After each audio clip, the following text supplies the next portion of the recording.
పుష్ప గారు ఒక్కొక్కరినే కేంద్ర కమిటీలోని విప్లవకారులందరినీ కూడా బీజేపీ ప్రభుత్వం హతమారుస్తున్న పరిస్థితి. కొంతకాలం అయితే నిజంగానే విప్లవోద్యమం ఉండదేమో, మావోయిస్టు రహిత భారత్ అవుతదేమో అనేటటువంటి మాటలు వినిపిస్తున్నాయి ప్రభుత్వం నుంచి. దానికి మీరేమంటారు? నేను పుట్టి 45 ఏళ్ళు అవుతుంది. విప్లవోద్యమం ప్రజల పక్షాన నిలబడి న్యాయమైన పోరాటాలు చేసిన వాళ్ళది. అది రూపం మారుతుంది, రూపాంతం చెందుతుంది తప్ప అన్యాయం, దోపిడీ, అణచివేత, పీడిత ప్రజల కష్టాలు సుఖాలు ఉన్నన్ని రోజులు ఏ పోరాటాలు, ఏ న్యాయమైన పోరాటాన్ని ఎవరు ఆపలేరు. హిట్లర్ లాంటి వాళ్ళే ఎక్కడ కలిసిపోయిండో మనం అందరం చూసినాం. అవన్నీ భ్రమలు మాత్రమే.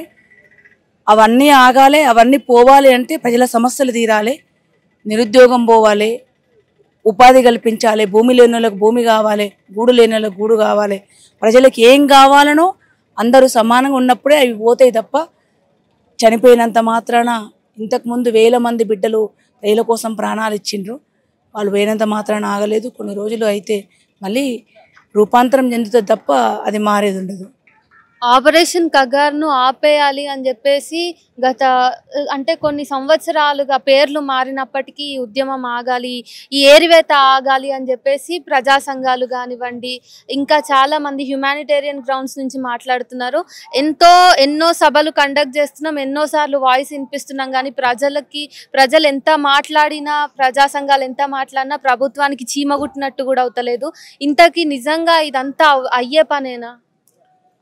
ఆపరేషన్ కగర్రా కానివ్వండి, గ్రీన్ అంటూ కానివ్వండి, నయం పేరుతో జరిగింది కానివ్వండి, కోబ్రాస్ కానివ్వండి, లక్షల పేర్లు పెట్టుకున్నారు. పేర్లు ఒక్కటే మారుతుంది.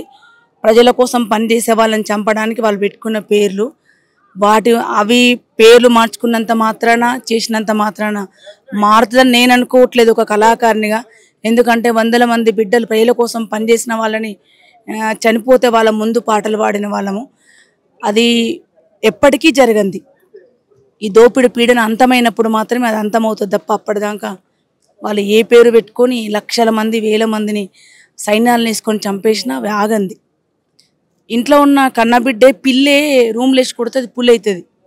కాబట్టి ఆ పిల్లికి ఏం కావాలనో, పాలు కావాలనో, అన్నం కావాలనో సాది పెంచి పెద్ద చేయాలి తప్ప దాన్ని చంపాలని చూడొద్దు. చాలా మంది అమరుల మొహాలు కూడా వాళ్ళ కుటుంబ సభ్యులు గుర్తుపట్టడానికి లేకుండా ప్రభుత్వం వాళ్ళని అంత చిత్రవదకి గురి చేసి చంపేస్తున్నది కదా.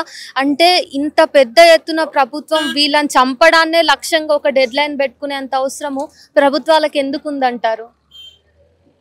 లక్షల కోట్ల విలువ చేసే భూములు, ఒక బంగారం లాంటి భూములు ఆదివాసుల చేతుల, ఆదివాసుల పాదాల కింద ఉన్నాయి. ఆ భూములకు, అడవికి, పచ్చనికి, సంపదకు, పర్యావరణానికి ఆ కోట్ల రూపాయల సంపద ఆదివాసుల కాళ్ళ కింద ఉంది. అది గుంజుకోవాలంటే ఆదివాసి గూడాలు ఖాళీ చేయాలి.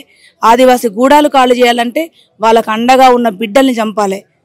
అవి ఈ ఆదివాసులు వెళ్ళిపోయి ఆదివాసుల బిడ్డలకు అండగా ఉన్న బిడ్డలు ఎవరైతున్నారో వాళ్ళందరూ వెళ్ళిపోతే ఆ భూములని అంబానీలకు, ఆదానీలకు అప్పచెప్పొచ్చు అన్నది వాళ్ళ లక్ష్యం తప్ప సంపదను దోచుకోవడమే వాళ్ళ లక్ష్యం. ఆ సంపదను దోచుకోవడానికే ఇవన్నీ, ఈ హత్యలన్నీ చేస్తున్నారు.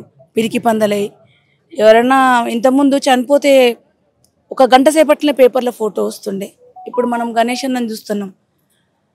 సంతోష్ అన్న దగ్గర నుంచి, ఆదిరెడ్డి సంతోష్ అన్న దగ్గర నుంచి చాలామంది అనుకుంటారని చూసినాం. ఒక్క బిడ్డను కూడా మనస్ఫూర్తిగా ముఖం కనపడేలాగా ఇచ్చింది లేదు.